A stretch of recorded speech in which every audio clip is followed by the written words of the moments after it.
ঈদ মানে আনন্দ, ঈদ মানেই খুশি। হ্যালো এভরিওয়ান, আসসালামু আলাইকুম। সবাই কেমন আছেন? আমরা চলে যাইতেছি একটু ঘোরার উদ্দেশ্যে, বের হয়েছি বাসা থেকে।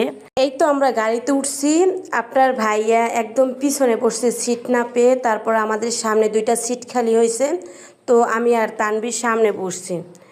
তো সামনে বসছি, সামনে তো রাস্তাঘাট পুরাই ক্লিয়ার, ফাঁকা আছে, মাশাআল্লাহ অনেক সুন্দর লাগতেছিল। এই তো আমরা চলে আসছি বাচ্চাদেরকে নিয়ে চিড়িয়াখানায়। চিড়িয়াখানায় আসার পরে সামনে দেখি অনেক মানুষজন, আমরা গেটের সামনে দাঁড়াই আছি। এখান থেকে আপনার ভাইয়া বাইরে থেকেই কিছু খাবার কিনলো, কেননা ভিতরে অনেক দাম, আর ভিতর থেকে একবার ঢুকলে বের হওয়া যায় না। এই কারণে আমরা শুকনা কিছু খাবার কিনছি, যেমন ভিতরে বসে আমরা খাইতে পারি। আরও পানিও নিছি, গরম যেহেতু অনেক গরম, এই কারণে আমার তানজিম একটা ব্যাগ নিছে, আমার তানভীর একটা ব্যাগ নিছে। এই তো আমরা চিড়িয়াখানার গেটের সামনে দাঁড়াই আছি, আর আপনার ভাইয়া গেছে টিকিট আনতে। যেহেতু টিকিট আনতে গেছে, আমি আর আমার তানভীর দাঁড়াই আছি এখানে। আর প্রচণ্ড লেভেলের আজকে গরম, দেখেন অনেক মানুষজন এই সিরিয়াল দিয়ে ঢুকতেছে। আমরা যখন ঢুকেই ফেলছি, প্রথমেই দেখা যায় হরিণ। তো আমার তানজিম হরিণ দেখে অনেক খুশি, কিন্তু সত্যি কথা বলতে কি, সামনে কোনো হরিণ ছিল না, একটা ছোট্ট হরিণের বাচ্চা ছিল, আর সবগুলো হরিণ দূরে ছিল। আর এখানে আছে ছোট্ট ছোট্ট কিউট কিউট কতগুলো বানর। চিড়িয়াখানা তো পশু পাখিরই জায়গা, তো বাচ্চারা এগুলো দেখলে অনেক খুশি হয়। এখানে একটা খাঁচা আছে, এখানে অনেক ধরনের বন্য পাখি আছে। আমার তানজিমের মুখ দেখলেই বোঝা যায় ও কতটা পরিমাণে খুশি। তো আমরা এই গরমে, প্রচণ্ড লেভেলের গরম, এই গরমে আসছে শুধু আমার ছেলেদের খুশির কারণে, ওরা যাতে খুশি থাকে। তো অনেক সময় ঘোরাঘুরির পর খিদা লাগছে, তো আমরা এখন বসছি যে বাইরে থেকে যে খাবার আনছে ওগুলো খাওয়ার জন্য একটা জায়গায় বসছি, যে শুকনো খাবার আনার পরে।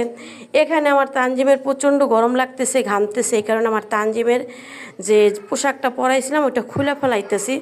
একটা হাফ প্যান্ট পরাই দিছি আর একটা হাফ গেঞ্জি পরাইয়ে দিছি, কেননা ওরা তো বাচ্চা, ও অনেক হাঁটাহাঁটি করছে, আর অনেক গরম লাগছে, এ কারণে আর ড্রেসটা খুলে দিছি। আর এখানে একটা শিঙর একটা করা, আমার তানজিম ওই শিঙের পিঠে উঠবে বারবার, ও তো সেই লেভেলের খুশি, জড়াই ধরতেছে। আর আমরা সামনের দিকে আগানোর পরে দেখতেছি একটা কুমিরের বাচ্চা। এখানে আমি আগেও আসছি, এখানে দুইটা বড় বড় কুমির ছিল, এখন অবশ্য নাই, এখন ছোট্ট একটা কুমিরের বাচ্চা। একটু সামনের দিকে আগালেই দেখা যায় বাঘ।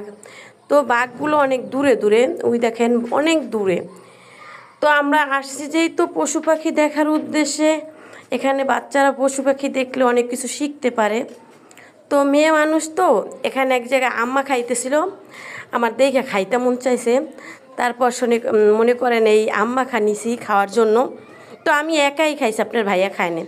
আমার তানজিম হাঁটতে হাঁটতে পুরোই ক্লান্ত, এখন আপনার ভাইয়ার ঘাড়েও আমরা অনেক ক্লান্ত হয়ে গেছি। তারপরে এখানে বসলাম, বসে অনেক সময় রেস্ট নিলাম। এখন আমরা বাইরে বের হয়ে যাব, যেহেতু দুপুর টাইম, আমাদের অনেক খিদা লাগছে। তো চিড়িয়াখানার সামনে অনেকগুলো হোটেল আছে, তো একটা হোটেলে ঢুকছি খাবার খাওয়ার উদ্দেশ্যে। তো কি মনে করবেন, দামও বেশি নিছে, তারপর ওদের ব্যবহারও ভালো না, খাবারের মানও প্রচণ্ড খারাপ। যারা চিড়িয়াখানায় আসবেন কখনো চিড়িয়াখানার সামনে খাবার খাবেন না, কেননা ওখানের ব্যবহারও ভালো না, খাবারের মানও ভালো না। আমার ভিডিওটা এই পর্যন্তই ছিল। সবাই ভালো থাকবেন, সুস্থ থাকবেন। আমার ভিডিও ভালো লাগলে লাইক কমেন্ট শেয়ার করে আমার পাশে থাকবেন। আল্লাহ হাফেজ সবাই।